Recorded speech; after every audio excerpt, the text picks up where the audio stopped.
What's up, guys? This is Tony Tone, the Chess Salcedo. Guys, today I want to go over a game that I lost, and I want to show you guys that you have to do these post-game analysis, these post-mortems on your games. Why? Because you have to learn what you did wrong and fix it. What mistakes you made. It ain't just about the good stuff that you do. You must learn what you did wrong and why. The why is the biggest thing. Why did you make that move? What did you not see that you should have seen? What did you miss that you shouldn't have missed, right? And I'm going to show you this game. This guy is 1343 rating. I was at 1170 at the time. He's almost 200 points higher than me. And let's go over this real quick because I want to show you how to analyze your games and to recognize mistakes that you've made or inaccuracies or even blunders so you can prevent them in the future. A lot of this has to do with time too, because there's a lot of time pressure. This is a 2-minute blitz game. It's really like a bullet game. 1 and 2 minutes is bullet. 3 and 5 minutes is blitz. 15, 20 minutes is rapid. So sometimes I play these bullet games just for speed of thought, but you don't have a lot of time to think to make good moves. On top of it, the guy or girl is higher rated than you, and they're trying to kill you the way you're trying to kill them, and a lot of times you just miss things. So let's go over the stuff that I missed, why I lost, how I got checkmated, and how to get better from this. It's all about improving on your chess journey. So I'm white. I play typical e4, which I love. It's my favorite opening, best by test. Everything's fine here. I take. Typically, this knight comes here, but he went here. He went to e7. He has some other plans. So I come in here because I want to hold a lock on this d5 square. Now, I could have moved the knight here. Doesn't matter. I moved the bishop. Either way, I'm developing because this knight is still protected by the queen if this knight would have taken it. That's fine. I'm developing. I have a lead development. 1, 2, 3 versus 1, 2. Remember, guys, when you looking to see who has a lead in development, you don't count the pawns. You only count the big pieces that come from the back row. He develops. I take his pawn. Why did I do that? Because I wanted to damage his pawn structure here. Now he has doubled pawns, which in most cases it's not a good thing. There are rare exceptions. There are always exceptions to everything. But right now in this position, this is not a good thing for him. So I feel comfortable doing that. I could have not taken and simply developed like I usually do and then castle. So I kind of violated my own little principle. But I wanted to double those pawns, ruin his pawn structure. I did that. It bought me a little time because now I bring up my bishop, he castles, and I castle. So everything's okay. So we're okay so far. He has the potential to come here to the semi-open file, put pressure on my b2 pawn, which is good for him, and I would protect it either here or bring the queen here to protect that pawn, if that was the case. He brings the bishop here. If I take him, it's protected by the queen. So what do? I protect my bishop, and I double attack him. I counter attack, right? So now he's attacked twice and only defended once. So he moves out of the way, and I don't like that bishop. It's a strong bishop on a good square. It protects his entire little kingdom here. So I want to remove him. So what do? I bring the bishop there, looking for a trade. He doesn't take me. I take him. He brings out the queen, takes it, and now he has a nice little fortress here, which is good for him. All right, so the reason I move this pawn up here is to double protect this pawn on e4. Why? Because then, if not, I can't move this knight freely wherever I want, because this pawn is unprotected. So I protect it, I solidify the middle, which is strong, and he comes with the knight. Now, what I did not notice, this is the first thing I missed. Look at this. He's attacking this pawn twice on c4. And I'm only defending it once with the bishop on e2. So what do? I completely forget that. And I develop a rook, which is great. And I connect my rook, and I'm controlling the semi-open file. All that is great, but I completely forgot, because I moved too quick, that this pawn should have been double protected, right? What I should have done is move this here to protect it. Once, twice. Which takes the protection off the knight, but the knight is already protected by the queen. So I'm fine. But I didn't do that. And a lot of times, guys, just so you understand this when you evaluate your games, the order of your moves are so critical. You can make the right move at the wrong time, right? This rook move here is typically a great move, but it's the wrong time. I missed this, and so what happens is, boom. Beautiful pose for the knight. Gets a free pawn, attacks this, attacks my queen, has a beautiful square right here if you were able to hop into it onto e3, infiltrating into my camp. So I screwed up there off of that one miss of that pawn, and now I'm in trouble. So here's another problem. I should have went back with the queen here to stay on this dark square diagonal. Why? Because look what I gave him, a massive, beautiful triple fork. He attacks the queen, the rook, and the rook. He's infiltrated, and just like I said a minute ago, he's on a beautiful square on e3. And man, I'm behind the 8 ball now. I'm losing, all because you can trace it back to this one mistake of moving my rook to the d file at the wrong time. Boom. So he comes in, I move, bam, nasty. So obviously I'm not going to give up the queen. So I reattack him. I should have come here to C, to the C1 square. So he never would have brought his knight in here to E3. But I missed it all. Time pressure. Bam, he takes a knight. Now he's up the exchange. What does that mean? When a minor piece takes a major piece. A minor piece is a bishop or knight. Major pieces are the queen or the two rooks. When a minor piece takes a major piece, they have an advantage. And the way that's called is you're up the exchange. So now, look, he still has two rooks, but I only have one. So even though I take his knight, that's fine. I'm down the exchange. That's what that means. So, yeah, I got these double pawns, but I can't really utilize and attack them right now because I'm on the defensive mode, because I made that mistake with the c4 pawn here earlier, a few moves back. So now I'm trying to just play catch up here. So he pushes this here. Another mistake that I made, which I shouldn't have made again. I think I wanted to come here and get rid of this bishop. I wasn't thinking, and look what I did here, guys. I removed the defender of the a2 pawn.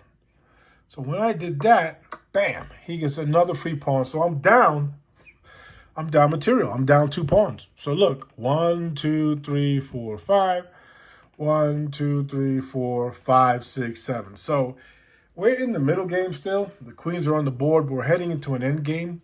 And you don't want to head into any end game ever being several pawns down and the queen's still on the board. So I just compounded my mistakes even more. Now, I could actually resign here if I wanted to, because I recognize the guy's much higher rated. He knows what he's doing, or she. I'm down 2 pawns. We still have queens. Now look at this. He has potential to create 2 passed pawns here, which is really bad heading into an endgame. But I keep playing, and I come here with the knight. I don't really know why. Maybe I was looking for a good outpost here. I'm not really sure. He comes here. He gains time and tempo on me, and he attacks my only other rook on d1. So he's gaining these little incremental advantages over me, which is what you want, especially in the middle game heading into an end game. Because remember, guys, when you play chess, you're playing 3 games in one. An opening, a middle, and an end game. And you have to understand all 3 phases of the game big time. You're not just playing one game. So, again, this is bad for me. So I get him out of the way, and I attack his doubled pawns, the one on c6, because it's attackable, number 1, and number 2, no one's defending it. Well, he pushes it up, and he makes it stronger, and now he has a good little structure here when it was bad. The only bad thing he has in his camp that I can see is his backward pawn here on c7, but I can't get to it. I just can't get to it in any kind of way at all. So it really means nothing. So I move the queen here. Why? Because I want to attack his bishop, gain a tempo, and he has to move out the way. Well, he protects it. He has a beautiful bishop outpost. And if you don't know what an outpost is, go to my YouTube channel and go into, I believe, intermediate somewhere, and you can find a lesson on what outposts are, advanced points and squares. It's really, really strong. They're mainly great for knights and bishop as well, sometimes rooks, but knights and bishops. If you can create an outpost where nobody can attack you with a pawn and you have a knight or a bishop there protected by a pawn, man, that's a beautiful thing. It's very strong because you're gaining space on me. So here I come with the knight. Why I went there, I don't really fully understand. I'm not really attacking anything. This pawn is protected by this pawn. He can push me out. I mean, I can come here.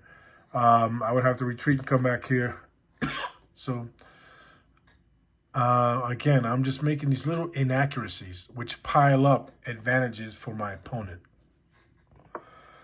Well, now look at this. Super strong outpost, massive. Little triangle there. He's pushing a pawn, gaining space and time, and now I got to move the queen. Now, I make another mistake. I should not have forced a trade with him with the queen. Why? Because I'm down the exchange. I should have moved it somewhere else, but not here to c3. So I'm compounding my mistakes.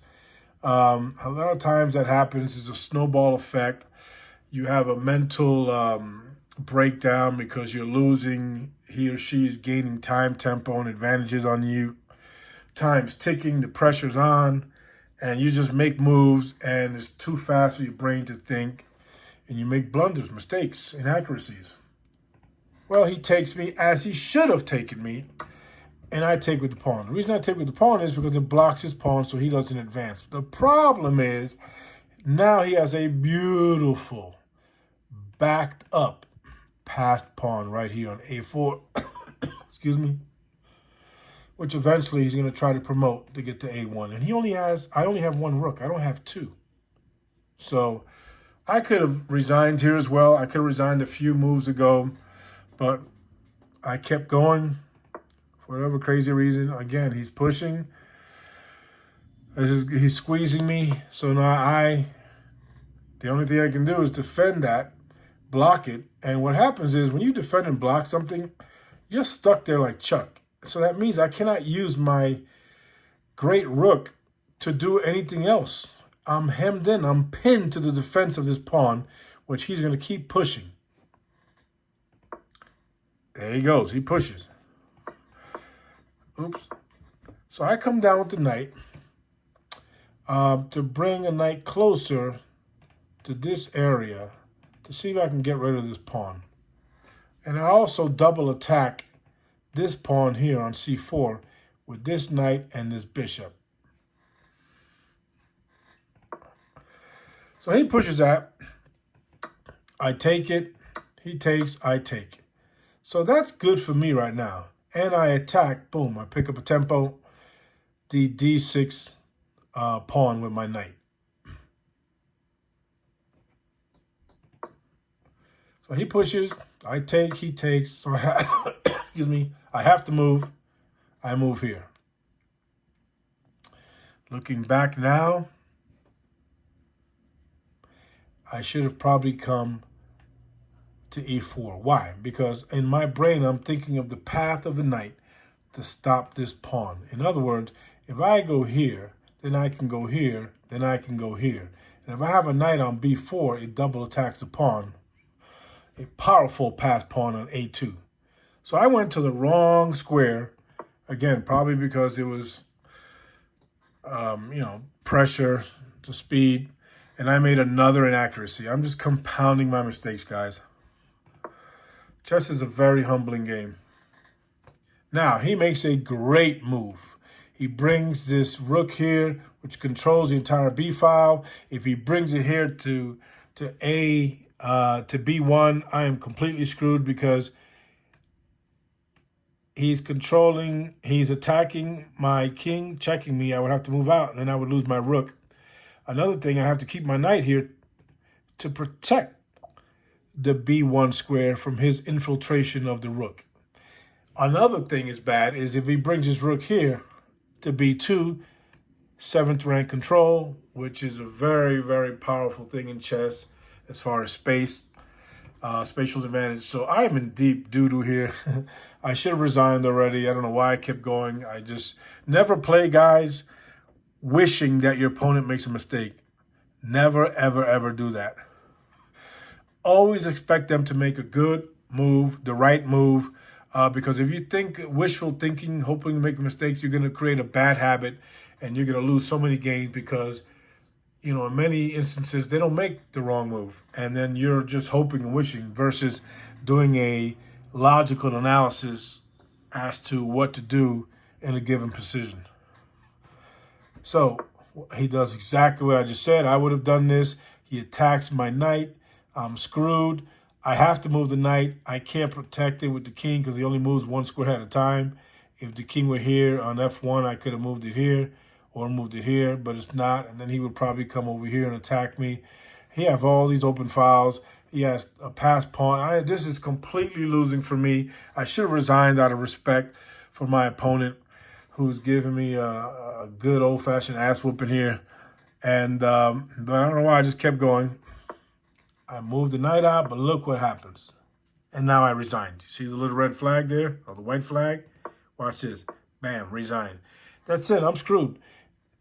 If he takes me, I'm screwed. Then he promotes the pawn. If I take him, he takes me, and he gets another queen. And I am just completely down. I have one knight against a queen and a rook. It's just horrible for me. Horrible. So, guys, if you go all the way back to what created and stemmed where this came from, just like life, you have to trace your choices back on your decision-making to see why you ended up in the position you're in now. This is why I relate chess to life in so many ways. Chess is a metaphor for life, science, math, you name it, sport, creativity, and I traced this back to this right here. This right here, what move is this? This is move 14. Bam, on the 14th move. On the 15th, bam, I make an inaccuracy.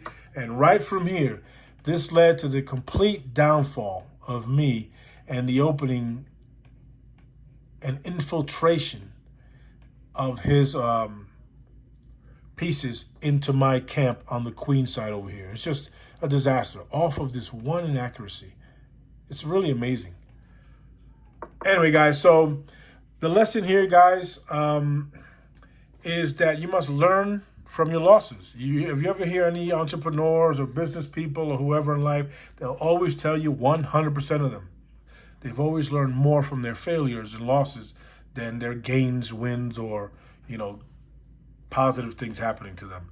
So you must be objective in the game of chess. You cannot, there is no wishful thinking. There is no fakeness. The truth lies right there on the board.